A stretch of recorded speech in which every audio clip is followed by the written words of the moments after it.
What can you guys do to get improved play at receiver? Is there anything you can do in season? Yeah, of course there is. Treadwell got an opportunity and played really well. So we're just kind of trying to find the right mix out there. I think the DJ Chark obviously was something we counted on with his speed and size, and then we, continue to search. And Marvin Jones has been pretty consistent. LaVisca, we've been moving inside and outside. And I think we're going to settle him down at one position. Agnew was a guy that we really didn't count on. He turned out to provide a spark for us. He's fast, he's tough, takes care of the ball. But that's one of the areas that we're trying to figure out. Is John Brown close to being able to help? I'll let you know. Good question. I'll know in the next day or two. Yeah. What do you see from a guy like that on the practice? Do you see anything? The thing about the NFL, I'm finding out you just get so few reps. And so what have I seen? I don't know. So we're going to actually work him today a little bit, because he's a good player. Has the impact of DJ's loss been about what you expected, been worse, or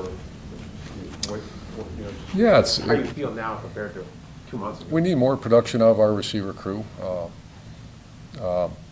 DJ Chark was a guy that is tall and can run fast. And was a great guy. I mean, that worked his tail off in the off season, and all of a sudden, boom, you look out there and he's down. I've had times where, okay, number 2's as good as number 1. Get in there, we're fine. We struggle a little bit there with the size and speed. We certainly have some production. The guy's doing okay, but that was a hit. Could you also talk about your assessment of the tight end position, not specifically here, but in terms of comparing the impact of it at the NFL level compared to college? Not sure the question. Well, do you feel like coaches are more reliant on having a productive tight end at the NFL level? I think we are. I think if you look at our career, when we had great tight ends, we used them pretty well, pretty efficiently. Early in my career, we didn't even play with tight ends. We just played with fast guys. That's all I wanted was fast guys. But we also learned our lesson when you got in the SEC. You better get a tight end. You better get a fullback once, or one of those movement guys to help the edges. I like our room at tight end. I mean, Arnold's been very productive. Manhurts is a good blocker. I know we got to eliminate the penalties we had last week, but that's one room that I think that, I like the future of that room too. How important is it for you guys to get James O'Shaughnessy back? Really important. Talented guy. We're still not sure he's, I'm going to see what he looks like today at practice. Him and Linder. This is a big week to see what they can do. 18 drops by the receivers, tight ends, backs this year. 18. 18. How do you manage to get offensive production when you've got to deal with that? That's an issue. That's something that we've addressed. That's something, do we put them in those situations where they're, able to compete and make catches? But I didn't realize it was 18. That's a tough number. How do you, especially with a young quarterback that we need to, we're trying not to get him touched, and we're trying to make plays. That's how you have success. So that's why we're kind of rotating guys around and trying to get that right mix together. is it when you have a young quarterback trying to find, I guess he's still confident, but trying to get into a rhythm, try to figure this league out, and you have guys 18 drops, how does that affect the way he can develop? I think you're seeing it. That's something that slows down the development of a quarterback, and that's not right. Speaking of his development, where is he at from a growth standpoint at the line of scrimmage? He understands the offense, the ability to... Trevor? Yeah, to check things and get into other plays if needed. Is there He's been pretty good. I think the biggest issue we have right now is the throw and catch. That was, I knew we had drops. I just hadn't had time to count them all, but we're just trying to move on and trying to get the right rhythm and with the quarterback and wideouts and backs. How's James Robinson doing today? Good. We're going to slow him down again today. He's still coming through it, but obviously no one tougher than that guy. He went out and played hard. Second time this year that your opponent played on Monday night. Was it the same setup as it was for the Seahawks, where you all watched it together? Or? I watched an 18-play drive to start the game or whatever. And Kittle and 19 are really, that was a heck of a display. You obviously were in the Big Ten when Kittle was ascending. When you were watching him from afar, did you envision him becoming what he has become in the National Football I don't League? know if you ever envisioned a guy that, he's the best, I don't want to disrespect the other guys, but I've been locked in on him, watching him. That's as good as there is. But he's one of the few guys that not only is exceptional pass catcher, but he's exceptional blocker. I don't know. Once again, I've not studied all the other guys in the NFL, but he's as good as there is. You like how they use Deebo Samuel? Yeah. Yeah, it looks familiar. Looks familiar? Huh? It looks familiar? Yeah. Yeah, I think he's, I didn't realize he's a South Carolina guy that, but very strong, lower body, playmaker, attacks the ball, really good. And the game last week, they really used him back there. The other games they do a lot with him, but last week I was like, what the heck are they doing? I mean, he was a primary ball carrier. When you see a guy like that, is that what you think that's what ETN could have been or could be, will That's be? why we took part of it, yeah. You look at our history of those guys, to me, are hard to find. I think Laviska, and I think that's why we handed off to Agnew. Fast guys in space are how you score touchdowns. And that's what they do a nice job with him. And we're still figuring things out, but I think Laviska and Agnew should be able to do that. I know ETN, I mean, my gosh. And that's why those guys are, Kamara for New Orleans, you can look at Curtis Samuel, Percy Harvin, whatever, Paris Campbell, those are all guys, that fast guys in space are dual threats. How do you get Laviska going? He's got to get going, and he's really talented, working his tail off, but we got to, that's us and him, we got to get him really involved. You think the problem with Laviska, you moved him outside, you think you have to move him back in? Inside? We're having that conversation. We're trying to, receiver's been a little bit of a rotating, trying to find that right mix. How concerned you are about the way San Francisco, the physical play, especially on the front?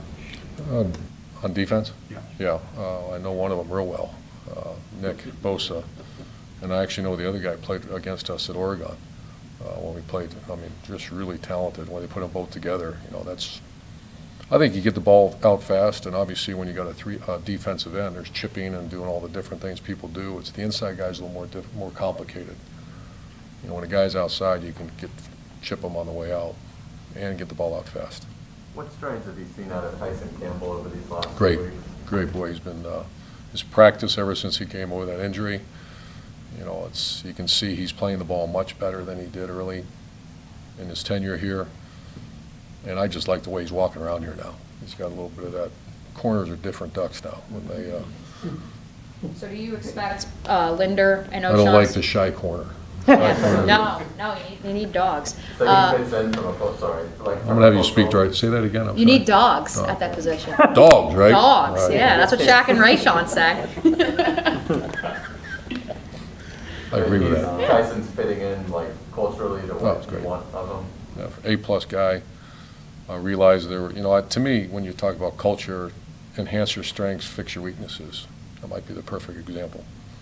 So do you think O'Shaughnessy, Linder might be able to go this Sunday, or is I it think gonna- so. Yeah. I'll be able to answer that after. I have not seen him. We didn't do anything on Monday. You mentioned Bosa, just the minute he walked on campus, he's unbelievable. Sophomore year in high school, I stood out there in St. Thomas. I had the other brother, and so we knew or heard about him, and I met him and knew him, and I stood on St. Thomas. They used to have a cot for me in that office, George Smith's office, because they always got the pick of the litter, I used to tell them. And I stood there watching him, so this one's over, done. He was that good as a sophomore year. Are there guys even at this level, like maybe it's Josh Allen here, Bosa there, that it's just even 1% of the 1%? Yeah, I mean, and then a lot of them I love tracking that, by the way. And I'm doing it now, and we actually came in early this morning. We're watching a couple wide receivers with Trent. They're the 5-play guys. 5 plays, next. He's a bona fide top 5 pick or top 10 pick. In college, he's bona fide, NFL draft pick. Is it cool to see these guys at the NFL? I'm sure in college you had your blinders on to Sunday, the NFL. Is it cool to see these guys on some level matured and grown up and kind of what you had Yeah, I hoped, mean, expected for them to be? 9 out of 10, and then you see a disappointment, where someone just doesn't do right. but for the majority of the guys, I still have a great relationship. I love talking to them see them after the game, and I'd rather win. But yeah, it's great to see them, especially guys that earned it and deserved it.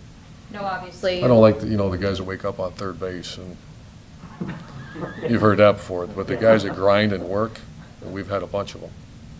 You obviously did your research before you came to the league. Kyle Shanahan, what he's been able to do on offense, where does that rank in terms of, and obviously knowing what he did on Monday night alone and what he's doing in the NFL right now? I knew his father very well, and then he used to come visit us, and then spent some time with him, and I love studying offensive football, so it's mini me. I think those guys are great offensive minds, and that was something on Monday. What do you think is so unique about what he's been able to do over the years out there in San Francisco?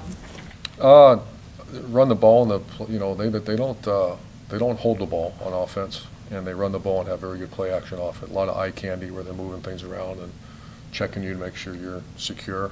The other thing, they picked 2 plays, like you saw that toss play, and they ran it 15 times, maybe 20 times in that game. So they find something, and obviously I met with our defense. That's what they do. They find something, keep going and going.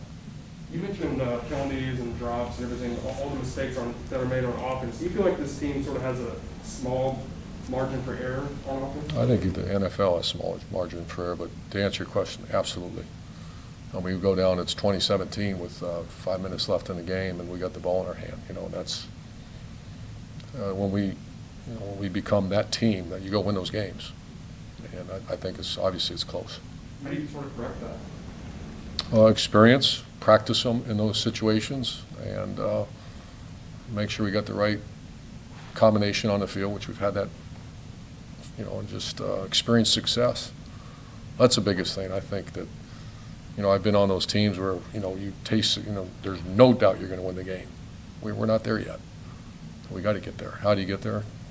There's only one thing worse than lack of confidence, and that's fake confidence.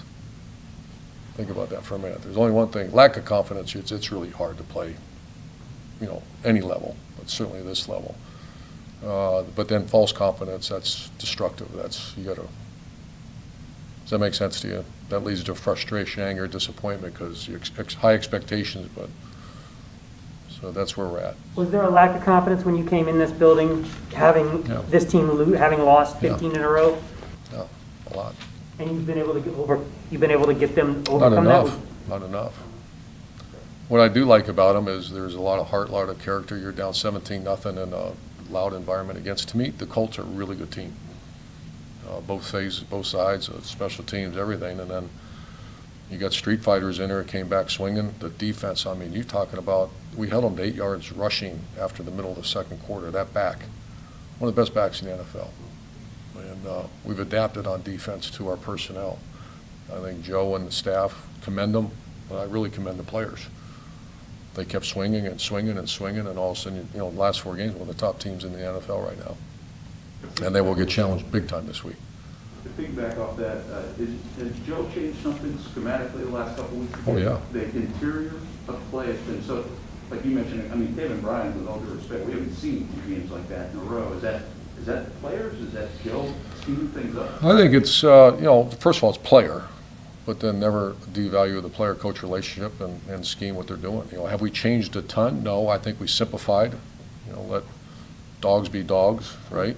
As opposed to teaching dogs to do a bunch of crazy stuff. Let them go play. And Roy Roberts, Taven, Malcolm, and Deham, and Gotsis, and the last one is Jihad when we put him in there. They've been very productive. Since you mentioned you guys were looking at wide receivers this morning, are you still looking to add? Obviously, waiver claims since there's no trade deadline, or was that looking ahead to the future? I think that position we're always looking. First of all, you're susceptible to stuff because those guys are like racehorses out there. But we're not where we need to be at that position right now. Do you have a little bit of an eye on the future, or is it just looking at what you can do each week? That's Trent's job. I do peek. In the mornings I come in and we'll either watch an opponent or we'll start just watching. I'm interested in the top 5, and I have an idea who they are at that position. Obviously, we're not worried about quarterback, but we're the one areas where we want to maybe go get one. What's that like for you, obviously, having Love it. played in college for, or coached in college for so long? What's that? Having coached in college for so long, what's that kind of been like for you, that you come in and you look at the college tape and then you go to the pro tape? Well, what's interesting is when you say the top 3, we recruited them. They sat in their homes. That's pretty interesting. I mean, I don't want to give too much. All right, guys, thank you. Have a great day. They're in.